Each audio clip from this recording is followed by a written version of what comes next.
Assalamualaikum warahmatullahi wabarakatuh. Halo semuanya. Selamat datang di video kami. Video ini untuk memenuhi tugas mata kuliah Kimia Farmasi Dasar. Kenalkan, saya Muslimah Ratu Latifah dan ini rekan saya yang bernama Saya Risma Apriliani.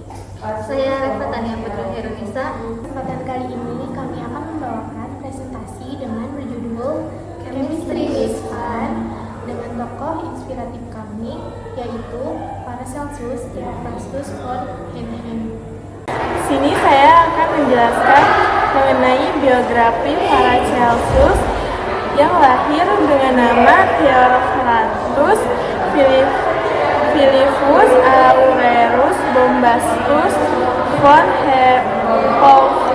Hohenheim yang lahir di desa Einsiedeln, Swiss pada bulan Desember 1493. Ia adalah anak tunggal dari William Bombas von Hohenheim. Pada tahun 1457 sampai dengan 1534. Beliau merupakan seorang ahli kimia, dokter, dan ahli botani di Jerman dan Elsa Ochsner, yaitu seorang perawat Swiss di rumah sakit Jiara setempat. Ibunya meninggal tak lama setelah kelahirannya. Pada cerita hidupnya, dampak besar Paracelsus, seorang alkemis dan dokter Jerman Swiss dengan abad ke-16. Pada toksikologi, Paracelsus diakui sebagai ilmuwan medis paling berpengaruh di Eropa Barat selama Renaissance. Dia berpergian secara luas ke seluruh Eropa untuk mempelajari teknik pengobatan dan penyembuhan luka. Misalnya, dia mempelajari kimia dan toksikologi saat bekerja di pertambangan Australia, tempat dia mengamati penyakit penambangan yang disebabkan oleh asap logam cair di laboratorium.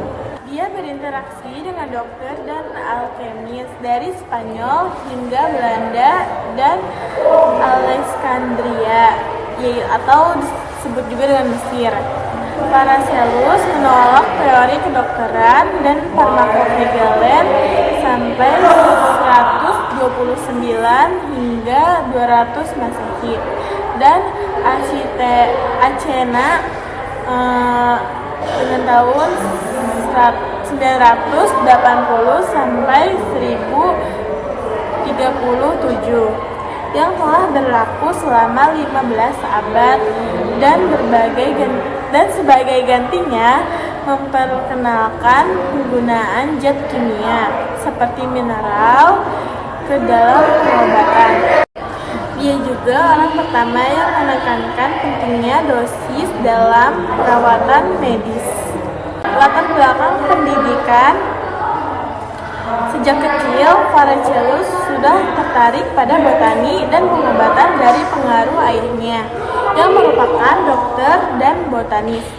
Pada usia 14 tahun, ia mulai mempelajari kimia dan mineralogi dan kemudian melanjutkan pendidikan di Wina. Ia akhirnya meraih gelar kedokteran dari Universitas Ferrara, Italia, dan dikenal sebagai mahasiswa yang kritis, penuh rasa ingin tahu, serta rajin melakukan eksplorasi di luar jalur akademis formal. Selanjutnya, perjalanan karir Paracelsus menghabiskan banyak hidupnya untuk berkeliling Eropa, mengunjungi Spanyol, Portugal, Inggris, Skotlandia, Denmark, Rusia, Italia, Turki, hingga Mesir.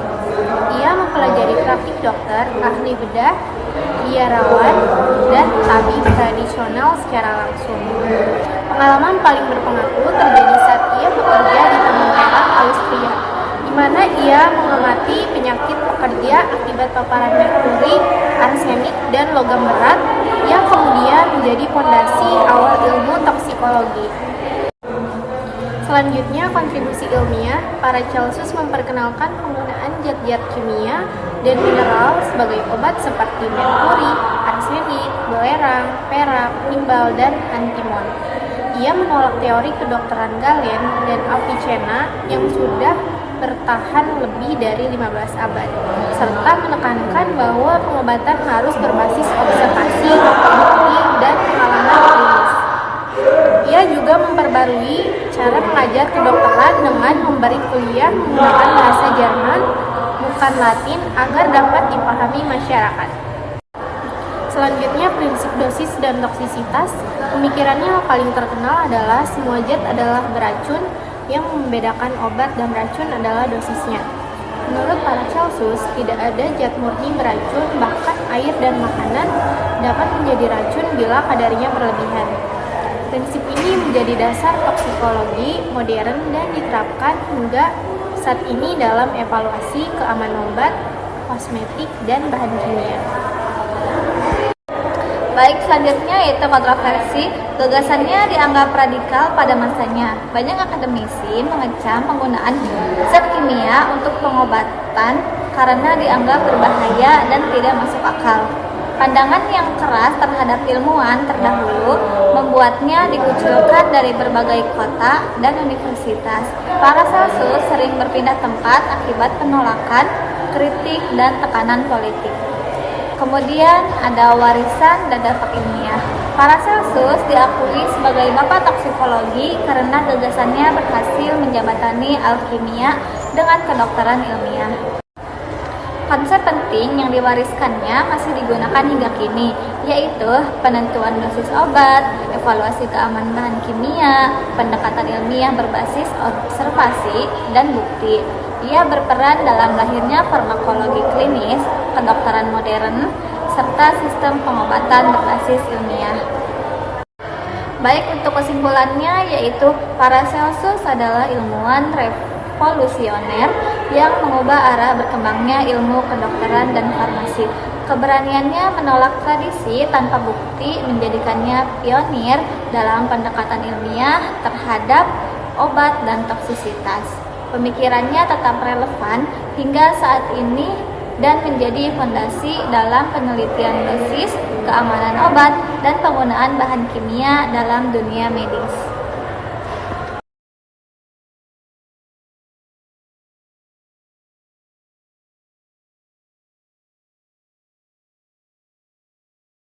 Sekian presentasi dari kelompok kami mengenai tokoh inspiratif bidang kimia yaitu Paracelsus. Kami juga ingin menyampaikan bahwa program studi farmasi Universitas Dona Perjuangan Karawang adalah tempat yang tepat bagi mahasiswa yang ingin belajar tentang dunia obat, sains, laboratorium, dan kesehatan dengan fasilitas memadai, dosen yang kompeten, serta lingkungan akademik yang suportif.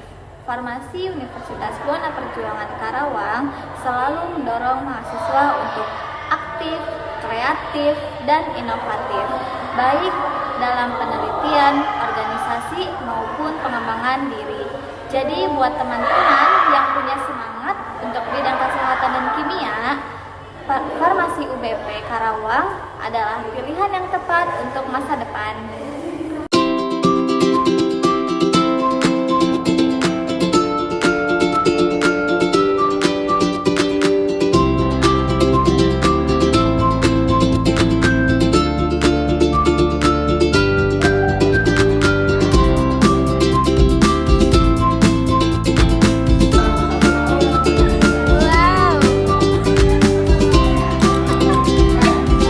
Warna asapnya gitu.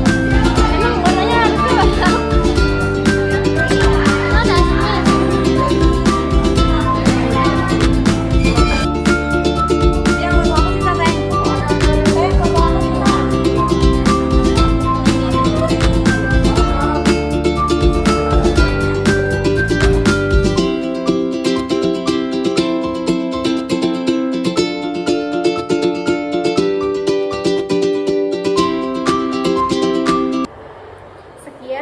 presentasi dari kami. Terima kasih. Wassalamualaikum warahmatullahi wabarakatuh.